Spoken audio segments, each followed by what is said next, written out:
Neat paper leak అయిన తర్వాత 20 మంది స్టూడెంట్స్ ఆత్మహత్యలు చేసుకుని చచ్చిపోయారు. వారికి ఉన్న ఒత్తిళ్ళు అలాంటివి. మరలా రాస్తే ఇన్ని మార్కులు వస్తాయో లేదో తెలీదు, మరలా రాయడానికి అవకాశం ఉంటుందో కూడా లేదో తెలీదు కొంతమందికి. దాంతో మనస్తాపం చెంది 20 మంది చచ్చిపోయారు.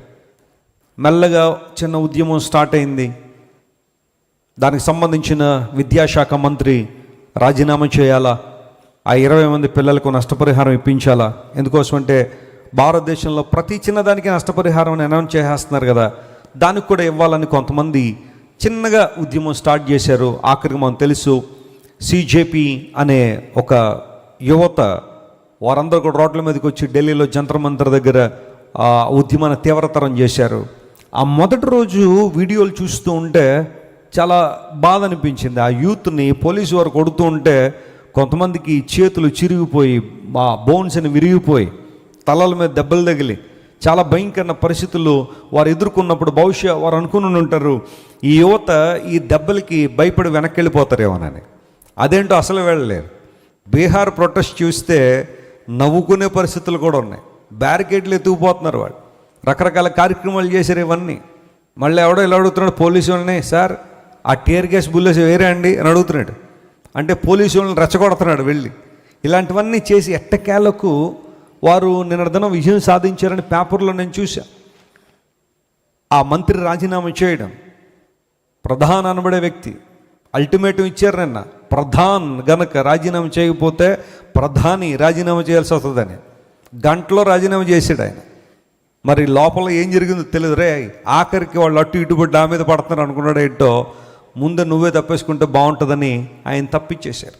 యువత తలచుకుంటే ఏదైనా సాధించగలమని నేను అర్థం పేపర్లో మనం చూసాం. ఇది నేను విశ్లేషణ అయితే చేయట్లేదు, నేను ఎలా జరిగింది అలా చెబుతున్నాను.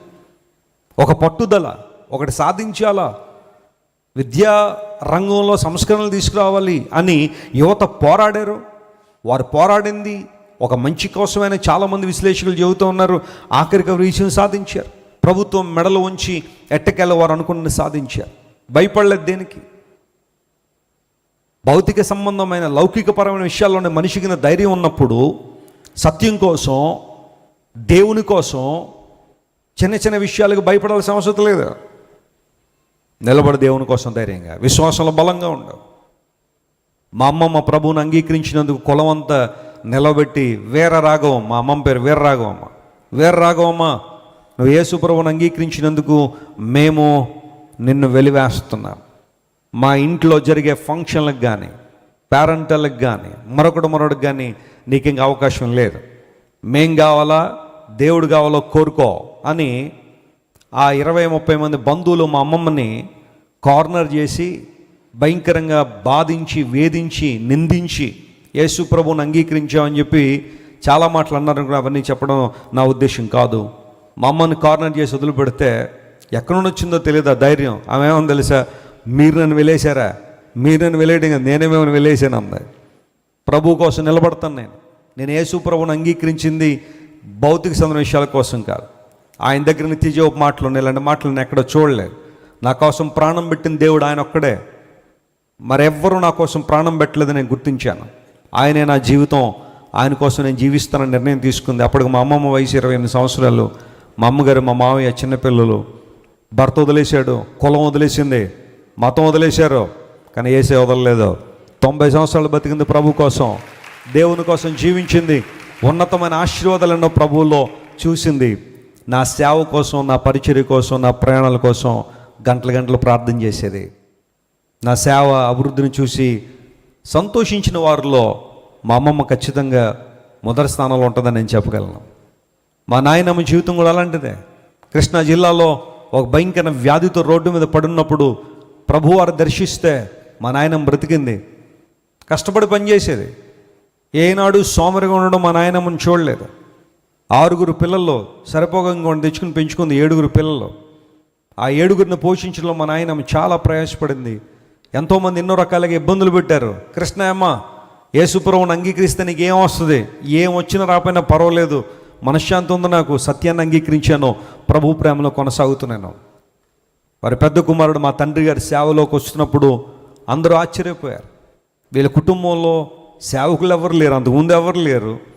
ఈమె కూడా ప్రభు గురించి మొన్నే తెలుసుకుంది. ఇప్పుడు కుమారుడు సేవను మొదలుపెట్టాడు. ఎలా ఉంటుంది ఈ సేవ, ఎలా జరుగుద్దో ఈ సేవని చాలామంది హేళన చేసిన వాళ్ళు ఉండొచ్చు. కానీ మా తండ్రి గారు ఒకటే విశ్వాసం, నన్ను పిలిచిన వాడు నమ్మకమైన వాడు. రాజమండ్రి వచ్చి ఇద్దరితో సేవ ప్రారంభిస్తే చాలామంది రకరకాల నిందలు అవమానాలు వేసేవారు. ఈ సేవకులు ఎంతకాలం ఉంటారో చూస్తాం, రాజమండ్రి వచ్చాడంటే ఎక్కడి నుంచో ఎంతకాలం ఈ ప్రాంతంలో నిలబడతాడో చూస్తాం అని చాలామంది సవాలు చేస్తే దేవుడు అంచెలంచెలుగా 2, 4, 6 అలా దేవుడు అభివృద్ధి చేశారు. ఈ రోజున ఇన్ని వేల మందిగా దేవుడు సంఘాన్ని నిలవబెట్టాడు. ఎందుకు ఈ మాట చెబుతున్నాను తెలుసా? విశ్వాసంలో మనం స్థిరపడడం నేర్చుకోగలిగితే దేవుని అద్భుతాలు వాటంతట అవే మన వెనకాల వస్తాయి. హల్లెలూయా. అద్భుతాల వెంబడి మనం పరిగెత్తక్కర్లా, మన వెంబడే అద్భుతాలు ఏం చేస్తాయి చెప్పండి? పరిగెత్తుకుంటూ వస్తాయి. ఎప్పుడో తెలుసా? When you are rooted in faith, విశ్వాసంలో స్థిరపడినప్పుడు.